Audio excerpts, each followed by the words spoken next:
श्री स्वामी समर्थ. श्री गुरुचरित्र अमृतधारा. अध्याय 18. श्री क्षेत्र नृसिंहवाडी येथे श्री नृसिंह सरस्वती स्वामी महाराज 12 वर्ष वास्तव्यास होते. श्री गुरु भिक्षेसाठी अमरापूर गावात रोज जात असत. त्या गावात वेदाभ्यास करणारा एक ब्राह्मण गावातून भिक्षा मागून आपली उपजीविका चालवित असे. त्या ब्राह्मणाच्या घरासमोर एक मोठा घेवड्याच्या शेंगांचा वेल होता. एके दिवशी श्री गुरु त्या विप्राच्या घरी भिक्षेसाठी गेले असता त्यानं श्री गुरूंचे आदरातिथ्य करून पूजन केले. दारातील घेवड्याच्या शेंगांची भाजी करून महाराजांना भोजन दिले. श्री गुरूंनी ब्राह्मणास आशीर्वाद देऊन जाताना शेंगांचा वेल तोडून टाकला.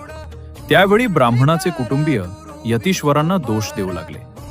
ब्राह्मण मात्र कुटुंबियांची समजूत घालू लागला की श्री गुरूंनी आपले दारिद्र्य दूर केले आहे, तेच आपणास तारतील. ब्राह्मणाने वेल व त्याचे मूळ काढताच त्याला धनाचा कुंभ दिसला. श्री गुरूंचा प्रसाद त्या गरीब ब्राह्मणास मिळाला. सहकुटुंब तो ब्राह्मण श्री गुरूंचे दर्शन घेण्यासाठी संगमावर गेला असता श्री गुरूंनी ही गोष्ट गुपित ठेव असा आदेश करून ब्राह्मणास आशीर्वाद दिला. बोल.